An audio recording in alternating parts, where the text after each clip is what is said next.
है। जब उन्नाव के अंदर एक बेटी के साथ बलात्कार किया जाता है और भारतीय जनता पार्टी के विधायक कुलदीप सिंह सेंगर को योगी आदित्यनाथ की सरकार द्वारा जब संरक्षण दिया जाता है तो ऐसे गुंडे ही पैदा हो। गम की मारी बेचारियों के लिए चार आंसू नहीं है नारियों के लिए, और बेटियों के लिए नारे देते हैं बस, और जनसभाएं करते हैं ये बलात्कारियों के लिए। उत्तर प्रदेश के मुख्यमंत्री कहते हैं कि मैं मिट्टी में मिला देता हूं, वो कहां है? प्रदेश के अंदर कोरोना के समय में 3-3 हजार लाशें नदी में बह गई, कौवे कुत्ते सुअर नोच करके खा गए, उसको रामराज कहते हैं। जाति मजहब का रंग दिया था, वो जाति मजहब की बात नहीं है।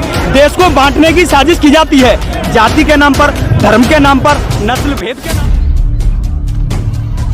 जी पहलवानों के समर्थन में आना चाहिए हमारे लिए, जो हमारी जो समाजवादी पार्टी के जो मुखिया थे, जिन्होंने समाजवादी पार्टी बनाई थी, आदरणीय मुलायम सिंह यादव जी अखाड़े से ही जाकर के राजनीति में पहुंचे और उस राजनीति से अच्छे राजनेताओं को चित करने का काम किया।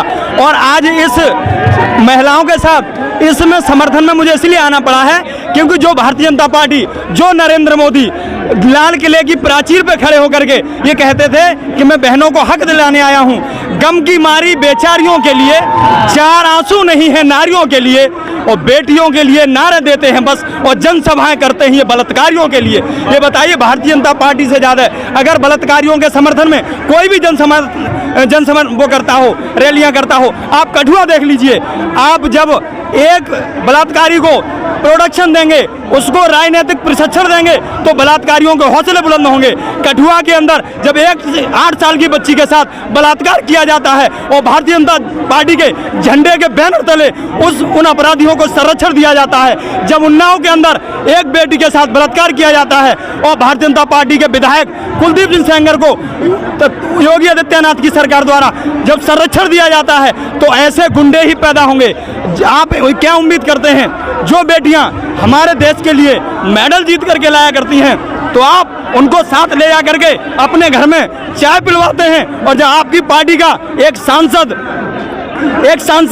यौन शोषण का आरोपी है आप उससे सदस्यता नहीं लेते हैं। और उत्तर प्रदेश के मुख्यमंत्री कहते हैं कि मैं मिट्टी में मिला देता हूं, वो कहां है? कैसरगंज उत्तर प्रदेश से ही आते हैं ये ब्रजभूषण शरण सिंह उन्नाव से।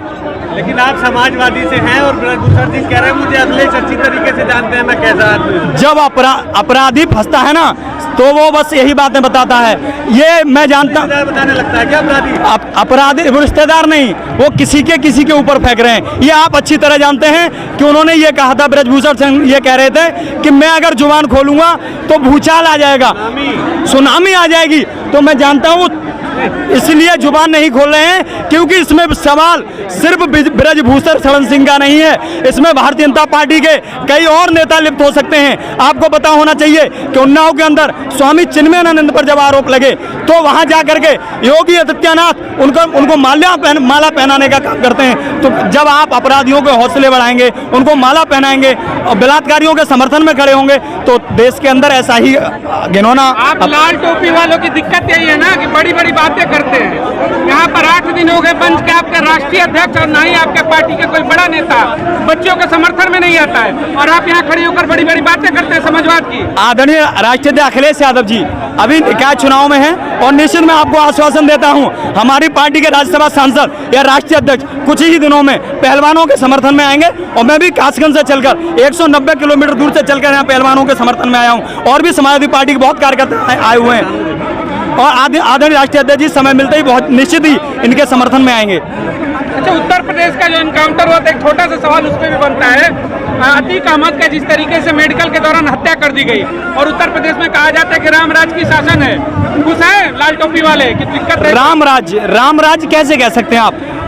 उत्तर प्रदेश के अंदर कोरोना के समय में 3-3 हजार लाशें नदी में बह गई, कौवे कुत्ते सुअर नोच करके खा गए, उसको रामराज कहते हैं। हिंदू रीति रिवाज के अनुसार उनका अंतिम संस्कार न हो सका, यही रामराज है। इसको कहाँ रामराज कहा जाएगा? रामराज ये नहीं है, सिर्फ ये वहाँ एक जाति वर्ग विशेष के लोगों को टारगेट किया जा रहा है। अपराधी तो बहुत बहुत बड़े हैं जिनके पास शतक लगे हुए मुकदमों के, और मैं तो कह रहा हूँ उत्तर प्रदेश की कुर्सी पर पहला व्यक्ति देश के अंदर ऐसा बैठा है जो सिर्फ अपने मुकदमे साफ करा रहा है। रामराज है, जो व्यक्ति खुद अपराधी है वो वहाँ आप कहाँ रामराज की कल्पना कर सकते हैं? लेकिन जो आजकल बेनिस्टीम मीडिया वो चला रहा है अप्रैल में अतीक अहमद और मई में मुख्तार अंसारी, जो देश का मीडिया है, दिक्कत तो यही है, सबसे बड़ी बात यही है कि मीडिया सही तरह से काम नहीं कर रहा। जिस देश के अंदर मीडिया बिक जाता है, मीडिया गोद में बैठ जाता है ताकतवर लोगों के, वहाँ यही हाल होता है। आप देख लीजिए, जब किसान, इससे पहले किसानों से पहले एक और आंदोलन हुआ था, आपको बताऊं, मैं वहाँ भी था, सीए एनआरसी का एक आंदोलन हुआ था।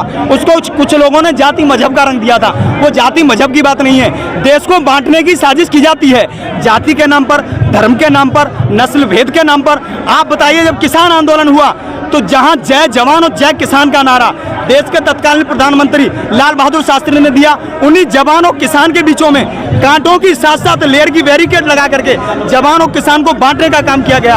आज यहाँ पहलवान, जब पहलवान यहाँ बैठे हैं तो उत्तर प्रदेश हरियाणा बांटने का काम किया जा रहा है। ये सरकार सिर्फ बांटने का काम कर रही है, देश की अर्थव्यवस्था जमीन में चली जा रही है। जब प्रधानमंत्री जी या गृह मंत्री से पूछा जाता है तो मूक दर्शक बन जाते हैं। देश की जीडीपी जमीन में चली गई, देश का काला धन जो बता रहे थे वो काला धन आने वाला है, सारा धन विदेशी नीरव मोदी, ललित मोदी लेके चले। उत्तर प्रदेश में एक बहुत बड़ा फैसला आया था, अफजाल अंसारी, मुख्तार अंसारी को 10 साल और वर्तमान सांसद अफजाल अंसारी को 4 साल की सजा हो गई। आपको क्या 5 साल की सजा हो गई? आपको क्या लगता है कि अल्पसंख्यक समाज को कहीं ना कहीं यूपी में टारगेट किया जा रहा है? मैं बिल्कुल आपको कह रहा हूँ, कई इनके नेता हैं भारतीय जनता पार्टी के मौजूद, अभी ब्रजेश सिंह हैं, धनंजय सिंह हैं, राजा भैया हैं, जिन पर अपराधों की 50 है, अर्धशतक हैं, लेकिन उनको नहीं कहीं। मुख्तार भी तो अपराधी हैं।